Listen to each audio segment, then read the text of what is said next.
did you start, you're listening to stuff like Coil and Meat Beat, and then at some point you got exposed to like Morton Subotnick and like Yeah. kind of modern classical, like We were- what he was, modern electronic. Oh yeah, it's kind of a bummer 'cause last year I wanted to come see Morton play and become part of the festival, but was out for that. And he was a huge inspiration to me early on. I actually discovered. How did you first hear about him, or how did that? It's actually an interesting story.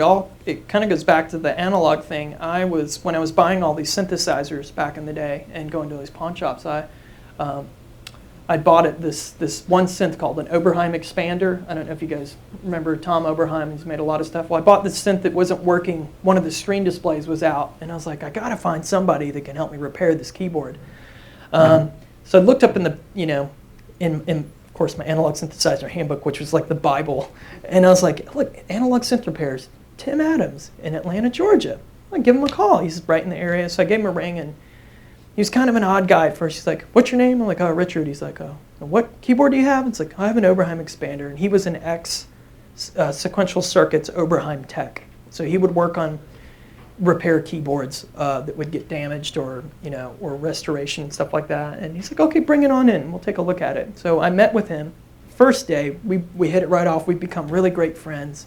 And I discovered through him that he was also a synth fanatic and loved synthesized electronic music. And it was kind of interesting timing because I was 18 at the time when I got that synth. I was in high school, and he was moving out of an apartment to a house, and his wife told him he had to get rid of all of his records. They were about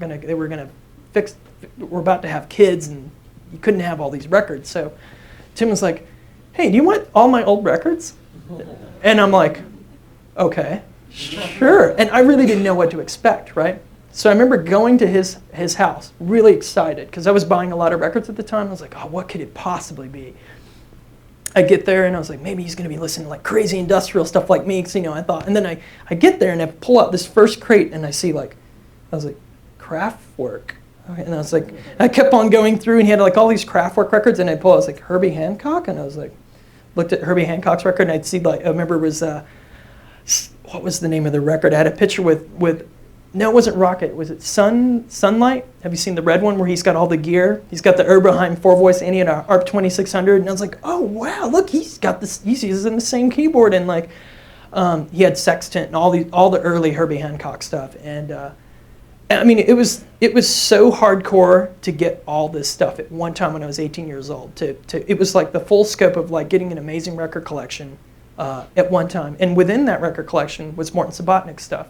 And it was almost like perfect timing for me because I was still kind of shaping what I was wanting to sound like and looking for like really futuristic gestural sounds. And I remember going through his records and seeing like the sound of the Putney VCS3 record and Teddy Riley and John Cage, like the Variation series. I discovered his music in that pile, and then Stockhausen, and just I had no idea who these people were at such a young age. I was just looking for, flat out, the most fucked up thing I could listen to. And what a perfect batch of records to get. I literally got 6 like milk crates of records of pretty much that stuff, like early Cluster, Brian Eno. Pretty much I inherited everything that he did, and Tangerine Dream. I mean, all this incredible synthesizer-based music, and I really sat there and had to take a second, like, because every night after that point was like a learning, educational experience for me. And but the 3 artists that really stuck out to me. Let me see if I go here. I have were Morton Subotnick, Stockhausen, and John Cage. Their records really.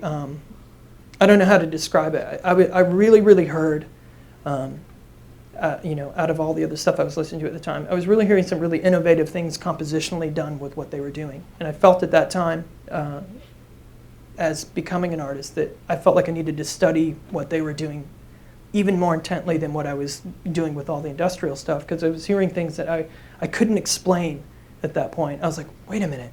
This record was done in 1969, 20 years before the stuff I'm listening to now. Here I was all up in my little industrial experimental world, thinking it was like the most futuristic, cool music. But then I heard this, and it just totally pulled the rug out from underneath my feet. And it really was an eye-opener for me, particularly Wild Bull and Silver Apples that you see pictured here. These two records were, I mean, how can I say, just completely just, you know, really blew my mind. And actually, if you want, I could play a little piece of Wild Bull. I'm sure you guys have mostly heard it. Yeah, And no, let's listen. you can see to the right here, I have a picture of the Buchla modular. I don't know if you guys know Don Buchla, who makes modular, or not just modular stuff. He makes very unique instruments and interfaces, and I've been a huge fan of his stuff since day one. It was always like the cult. If I can get a Buchla, I'd be everything if I could get a Buchla synth. And even to see Martin using the stuff at Cal Arts back in the day in Berkeley, when I flipped the record over and see this crazy system, this Buchla system is so mystifying. It's like, oh, that's where he's doing all this crazy stuff. And just really, really blown away by that whole idea. Actually, let me see if I can play one of the tracks and you guys can get an idea. Because this actually, This is from the Red. this is actually from the Wild Bull.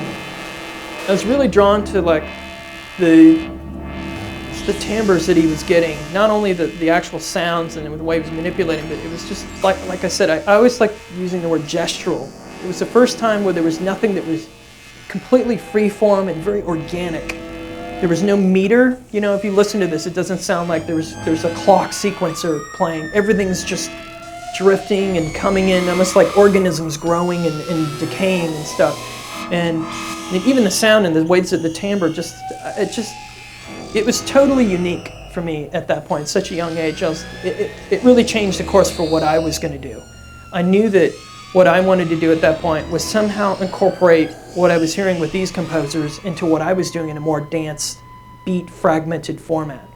And my first early, experimentations with this, I think, were trying to incorporate a lot of what I was hearing at the time, but in more of a rhythmic, kind of like robotic alien sense. And a lot of people that heard my stuff in the beginning were like, I think you're on acid, dude. You need to go back. And, a lot of my friends were like, they didn't really understand because, I kind of came in and had a couple weird situations happen where it changed my whole scope. And I was like, no, and it was weird. There was no scene. I wasn't part of any music scene where I could hang out with my buddies and be like, check this out. You'll really dig this track.